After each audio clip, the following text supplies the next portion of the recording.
Terroir, AOC, comment choisir une huile d'olive au goût typique et est-ce que ça vaut la peine d'y mettre le prix? Dégustation. Ça baigne dans l'huile, le fruit de l'olivier ne s'apprête pas seulement en salade, recettes et conseils. Bonsoir, nous allons parler d'un jus de fruits, celui que l'on obtient en pressant le fruit de l'olivier. La consommation d'huile d'olive en Suisse est en constante augmentation. Depuis quelques années, elle a même dépassé l'huile de tournesol. Cet engouement, on le doit à l'amélioration de sa qualité et surtout au marketing. Surfant sur ce succès, les producteurs ont depuis réussi à lui conférer un statut de produit de luxe. Certains diront que c'est du snobisme, d'autres du raffinement. Toujours est-il que certaines huiles se dégustent aujourd'hui comme le vin, avec cérémonial et vocabulaire ad hoc. En Europe, on produit de l'huile d'olive dans 5 pays, l'Espagne, l'Italie, la Grèce, le Portugal et la France. Les amateurs sont de plus en plus nombreux et les séjours dans le sud, l'occasion de chercher des huiles typiques. C'est ce qu'ont fait Alain Hertig et Luc Mariot. Ça a dû vous arriver. Par une belle matinée de vacances en Provence, vous tombez sur un vendeur d'huile d'olive tellement typique que Marcel Pagnol à côté, c'était un homme du Nord. Ça vient d'où votre huile? Tout est du Gard, monsieur. Du Gard? Oui. Goûtez-la, vous voulez la goûter? Bah ouais, volontiers. Eh ben oui, volontiers. À ce moment-là, le cerveau déconnecté par le soleil et les parfums de la cuisine méditerranéenne, vous commettez l'irréparable. J'ai tout remis, malheureusement. Et combien la bouteille là? Ben, ça m'embête, 9,50 €. 9,50? Ben oui, il me restait une. Bah je vous en prends une, c'est bon. Attendez, monsieur, voilà, allez-y, voilà. Allez, attendez, regardez. Ah ouais, c'est sympa. Je vous fais un peu plus cher parce qu'on est en train de vous filmer. Ah bon, c'est gentil. Mais un ça. peu plus tard, c'est la désillusion. Et combien votre huile? Alors l'huile fait 9 € le litre. 9 euros. Au lieu de 10, elle est en promotion. Un autre vendeur, beaucoup plus transparent, celui-là, vous remet les pendules à l'heure. Elle vient d'où? Ce sont des huiles d'importation. Elle est très fruitée, très douce à la fois. Elle contient moins de 1% d'acidité. Ah, d'importation? Voilà. C'est pas vous qui l'a faite alors? Non. À ce prix-là, non. Ouais. C'est vrai que 9 euros, c'est pas cher. Hein. C'est vraiment pas cher. Mais vraiment, c'est vraiment une huile de qualité. Hein. Ouais, je vous crois, mais je cherchais une huile du coin, moi. Une huile du pays sur le marché, vous ne trouverez pas. Ouais, y a pas. On a beau vous dire oui, mais... C'est pas vrai. Ah bon. Faut aller direct, allez-y direct. Apparemment, le précieux nectar que vous aviez acheté auparavant n'était ni typique, ni local. Au laboratoire de la répression des fraudes à Marseille, on connaît bien le problème. Par exemple, ici, vous pouvez trouver une huile qui a été achetée sur un marché d'Aix-en-Provence. Une étiquette en couleur, faite avec une imprimante couleur classique, où les mentions d'origine et du lieu de production ne sont pas bien identifiées. On s'aperçoit que c'est huile d'olive, vierge extra, première pression à froid, un volume, pas de raison sociale, pas d'origine de l'huile. Le prix de vente était inférieur à 10 € le litre, donc ce n'était pas une huile française. Elle venait d'où celle-là? Elle venait d'Espagne et en plus elle était déclassée à la dégustation et à l'acidité en huile lampante. C'est-à-dire pour les lampes? Théoriquement, pour allumer les lampes à huile avant, maintenant elle doit être conduite au raffinage. Puis des fois on voit même des adresses, hein, je crois. On a les adresses en France et tout. Voilà, alors quelquefois on a une adresse, par exemple ici, c'est Montmoulin à Allo, c'est une petite ville à côté de Marseille, typique, avec son moulin de Daudet, etc. Donc cette huile-là peut paraître locale, on voit bien Montmoulin, Allo, une raison commerciale dans les Bouches-du-Rhône, mais on s'aperçoit sur le côté de la bouteille qu'il y a en fait origine communautaire. C'est un assemblage de différents produits de la communauté européenne, mais c'est jamais un petit produit local, commercialisé localement. Ça veut dire qu'en fait, il n'y a pas de petits producteurs qui font les marchés ou bien... Alors, vu que la production française est très réduite, il y a très peu de producteurs qui vendent sur les marchés. Pour s'assurer que c'est bien d'une production locale, il faut rechercher une appellation d'origine contrôlée. C'est le seul moyen, ou, en dehors de l'appellation d'origine contrôlée, le produit marqué Origine France. Vérification faite, l'huile achetée au marché par Luc Mariot était effectivement plus typique des oliviers d'Andalousie que de ceux du Gard. On l'aura compris, l'olive est devenue un bel objet de marketing. Pourtant, elle n'est rien d'autre qu'un simple et pur jus de fruits que les peuples méditerranéens consomment depuis 5000 ans.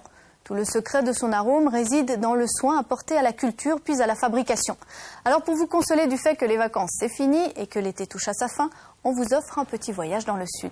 Marseille, l'enfant terrible des métropoles françaises. Un concentré explosif de culture méditerranéenne qui carbure à l'huile d'olive depuis toujours. Je vais le vider, je crois qu'il a un poisson. Je vous le vide, je regarde qu'il n'a pas le poisson dedans. Le poids, 800 grammes. Pourtant, cette boutique non loin du Vieux-Port est très récente. Produits santé, produits mode, produits quasi gastronomiques, l'huile d'olive n'en finit pas, ici aussi, de monter en grade. Nous, on propose de faire déguster l'huile d'olive, donc ça devient innovant et les gens trouvent ça très intéressant. Et en fait, ils se prêtent au jeu, en fait. Et généralement, c'est vrai qu'ils ne connaissent pas les différentes... Ils ne pensent pas qu'il y a différents goûts par rapport aux différents domaines. Donc ils l'apprennent et après, justement, ils deviennent de plus en plus amateurs. Il y a de plus en plus amateurs d'huile d'olive. Évidemment, ces huiles de dégustation ne sont pas vraiment données. Alors, comme pour le vin, il a fallu imaginer un système pour contrôler la provenance et la qualité des huiles. En France, c'est l'AOC, l'appellation d'origine contrôlée. L'huile d'olive avec une AOC, ça remonte à 20 ans avec l'huile d'olive de Nyons. Donc à partir de là, les AOC sont développés dans l'huile d'olive et puis maintenant, donc on en a plusieurs d'AOC. Aujourd'hui, rien qu'en France, on compte déjà 5 appellations d'origine contrôlée différentes. L'une d'elles se trouve ici, non loin de Manosque, dans les Alpes de Haute-Provence. Voici par exemple l'exploitation de Charlie Pinatel. Il cultive 41 hectares d'oliviers et récolte un peu plus d'une centaine de tonnes d'olives par année.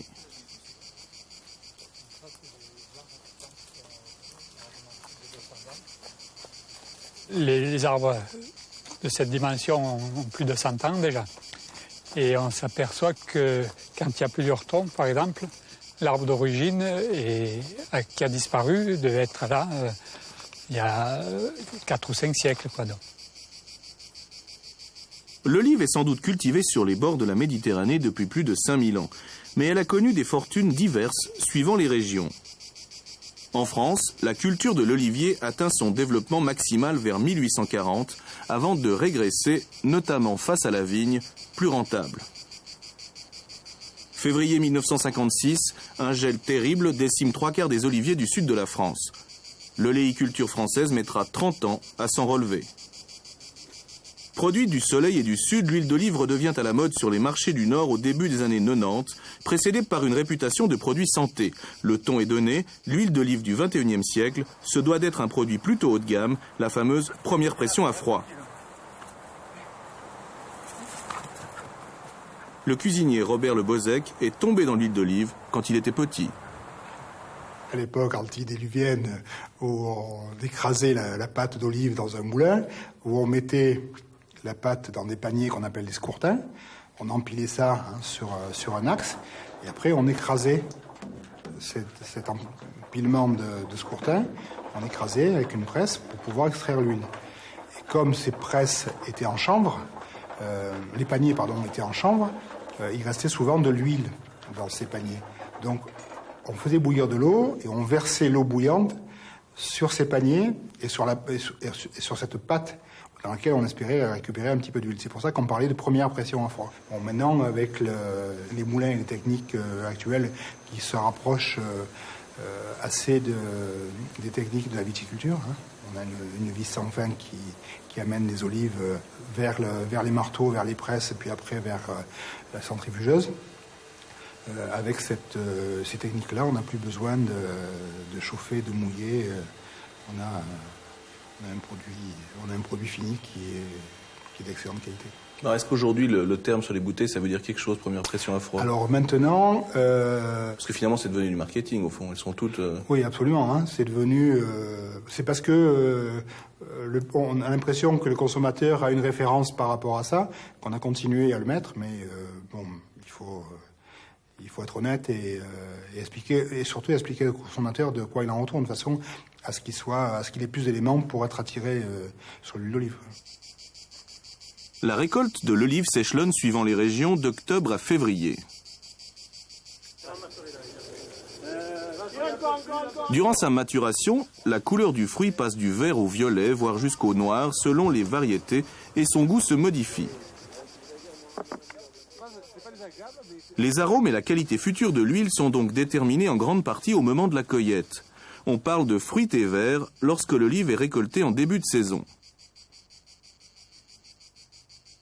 L'olive est fragile. Une fois cueillie, elle doit être acheminée le plus rapidement possible au moulin.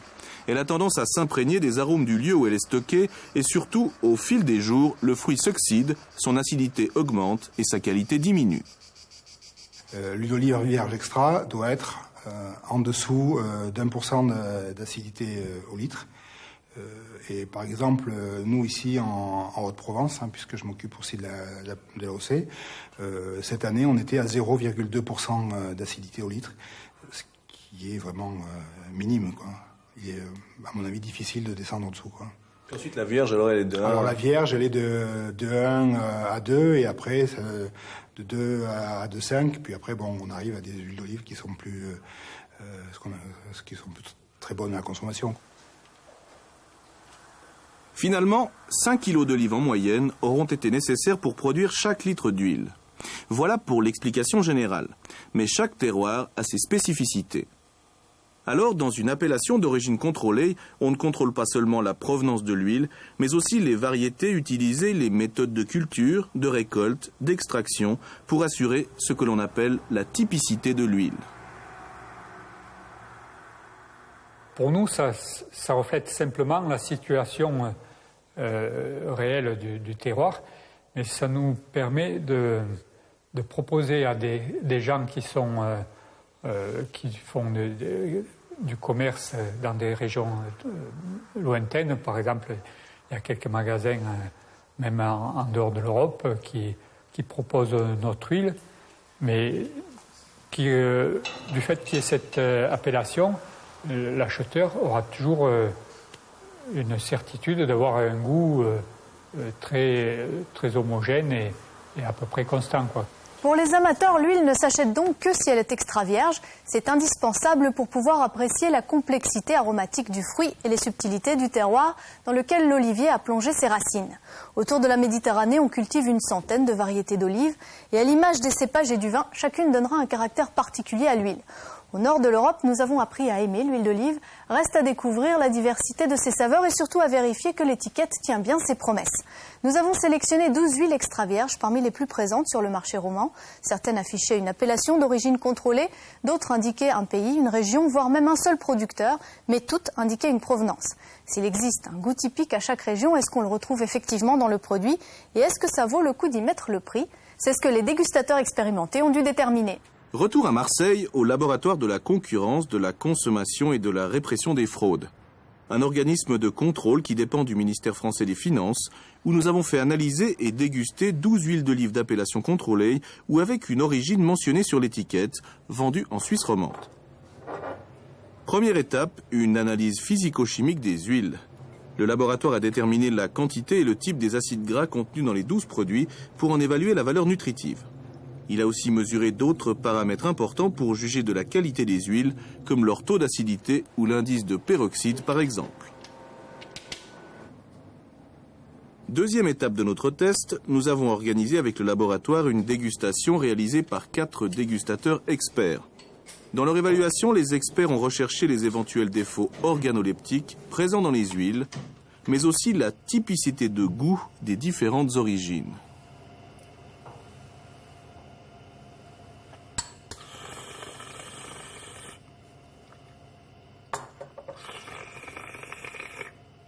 Globalement, ces huiles, d'un point de vue physico-chimique, sont correctes, c'est-à-dire qu'elles sont toutes vierges extra. D'un point de vue caractéristique organoleptique, on a l'impression, entre guillemets, qu'elles s'adaptent au marché suisse, c'est-à-dire qu'elles sont un petit peu douces. Si vous voulez, ces huiles, dans un pays méditerranéen comme l'Italie ou l'Espagne, seraient caractérisées d'huiles un petit peu plates, à part une ou deux, qui sortent un petit peu du lot. Donc en fait, elles ont l'air adaptées à un marché qui est en train de naître, en fait, avec une recherche peut-être ultérieure de typicité un petit peu plus forte. Voilà pour le constat global. Voyons maintenant les résultats huile par huile. Tout d'abord, l'huile d'olive extra vierge Carapelli 100% Italie, vendue chez Carrefour à 14,60 francs le litre. Cette huile a obtenu la note de 9 sur 18, la moins bonne de notre dégustation. C'est un assemblage de diverses huiles italiennes que le laboratoire a jugé peu harmonieux, avec une typicité pas caractérisée. À noter qu'il ne s'agit pas ici d'une appellation d'origine protégée, mais d'une simple origine nationale italienne certifiée des huiles. Alors cette huile avait un défaut de fermenter léger, et on a trouvé qu'elle pouvait venir de n'importe où. Soi-disant, c'est une huile 100% italienne, ce que je conçois tout à fait, mais en fait, à être 100% italienne, elle est 100% de partout. Donc en fait, elle n'a plus de typicité et elle a un léger défaut organoleptique qui la déclasse. Mais est-ce que 100% italienne, ça veut dire quelque chose au fond? Est-ce que ça dénote une typicité? Ça ne dénote pas de typicité, ça dénote théoriquement une origine des olives et de la trituration qui a dû avoir lieu en Italie. Oui, mais en Italie, il y a, j'imagine, des dizaines de variétés d'olives. Donc 100% italienne, ça veut dire quoi en termes de goût En termes de goût, c'est qu'elle a été fabriquée sur le territoire italien sans plus. Ce n'est pas un critère global, pourrait-on dire, de qualité. D'accord. Donc ça veut dire qu'une huile 100% italienne comme ça, elle peut avoir n'importe quel goût au fond. Exactement, c'est une huile qui peut avoir tous les goûts possibles en Italie, assemblés ou non assemblés. Ensuite, l'huile d'olive bio extra vierge grecque vendue à la Migros à 22 francs le litre. Elle obtient la note 10. Sa typicité n'a pu être identifiée et elle est jugée peu harmonieuse et légèrement rance. Ex aequo, l'huile d'olive extra vierge italienne Sabot, achetée chez Denner à 7,70 francs le litre, la moins chère de notre test. Nos dégustateurs lui ont trouvé peu de typicité. Elle présente une légère fermentation et, comme la précédente, un défaut de légérance. Il semblerait que ces deux huiles-là sont un petit peu anciennes et on a des caractéristiques de rance, d'oxydation liées au stockage certainement. Plus haut, l'huile d'olive extra vierge sicilienne Le Connaisseur, vendue à la Migros à 19 francs le litre, elle a obtenu la note 11. Elle est jugée plate, peu harmonieuse et peu typique. Plus haut encore, l'huile d'olive extra vierge AOC crétoise Gaea, vendue par Manor à 19 francs 90 le litre, obtient la note 15. Elle est jugée typique mais douce et d'intensité moyenne. Ensuite, l'huile d'olive extra vierge Aires del Coto d'Andalousie. Elle est vendue chez Olivier Co à 41 francs le litre et obtient la note 16. Le laboratoire la juge d'une qualité légèrement supérieure à la précédente, douce intense mais peu typique. On arrive à l'huile la plus chère de ce test, l'huile d'olive extra vierge Castello del Trebbio de Toscane, vendue par Globus à 55 francs 20 le litre. Elle obtient également la note 16. Nos dégustateurs l'ont trouvée harmonieuse mais peu intense et d'une typicité légère. L'huile d'olive AOC de Nyons, vendue par Manor à 39 francs 90 le litre, obtient aussi la note 16. Les experts l'ont jugée typique, douce et harmonieuse mais d'intensité moyenne. 16 points encore, l'huile d'olive extra vierge Riviera de Ligure Filippo Berio, vendue à la Coop à 31 francs. Elle est jugée typique mais peu intense et moyennement harmonieuse. Dernière huile à 16 points, l'huile d'olive extra vierge Colline de Teatine de Cecco, vendue à la Coop à 23 francs 30 le litre. Elle est jugée harmonieuse, complexe et typique mais d'une intensité moyenne. Pour finir, les deux meilleurs du classement. Tout d'abord, l'huile d'olive extra vierge d'Auro de Girona, vendue chez Globus à 37 francs 60 le litre. Cette huile obtient la note 18. Elle est jugée typique, intense, harmonieuse et complexe. Et arrive ex aequo avec la Monini DOP Val di Mazzara, vendue à 21 francs 80 le litre à la Migros. Nos experts l'ont trouvée également intense, harmonieuse, complexe et typique. Alors si je veux rechercher une huile typique et m'intéresser à l'huile d'olive, je dois chercher quoi sur l'étiquette? Théoriquement, vous trouvez au niveau français l'AOC, l'appellation d'origine contrôlée, mais qui s'est transformée au niveau de l'Europe en AOP. Normalement, vous devez trouver sur tous les produits européens AOP. IGP, donc c'est une indication géographique protégée, et en ce moment, il n'existe que l'IGP Toscane pour les huiles d'olive. Donc l'IGP Toscane, ça veut dire que ça va être toutes les huiles de Toscane. On revient un petit peu à 100% en Italie. Là, c'est 100% Toscane, mais vous n'aurez pas de typicité caractérisée. L'AOC ou l'AOP, ou DOP encore quand c'est un produit italien. Donc c'est plus un terroir confiné, plus faible, et donc une typicité plus importante. Donc, si l'étiquette n'indique que 100% Italie ou Grèce, par exemple, vous ne trouverez pas ce goût typique qu'offrent les appellations d'origine contrôlée. Le problème, c'est qu'entre les AOC, il y a de grosses différences en termes de goût et le prix n'est absolument pas un bon indicateur. On ne peut pas se fier à la logique « plus c'est cher, meilleur ce sera ». Bref, vous ne serez jamais dispensé de goûter. En dehors de notre classement, à vous de déguster pour débusquer les huiles qui vous parlent et qui vous font rêver le palais. Enfin, pour terminer, le marché suisse, pour des raisons mystérieuses, nous offre surtout des huiles très douces et à faible caractère, comme l'ont relevé les dégustateurs. Impossible de savoir qui a décidé que nos palais ne supporteraient pas des huiles plus parfumées. En attendant que le marché helvétique s'enrichisse, profitez de faire un détour par les moulins quand vous voyagez, histoire d'exercer votre palais sur des produits qu'on ne trouve pas par ici. Si on recherche des huiles typiques qui ont du caractère, c'est pour les marier avec certains mets, comme on le fait avec le vin. Et l'huile d'olive se trouve parfois là où on ne l'attend pas, dans les ingrédients qui servent par exemple à l'élaboration de desserts. Pour vous donner quelques idées de mariage, nous avons cuisiné notre cuisinier français pour qu'il nous livre quelques recettes à base d'huile d'olive de son pays. culinairement parlant, l'huile d'olive, ça s'utilise comment? Enfin, est-ce qu'on peut l'utiliser de toutes les manières possibles ou...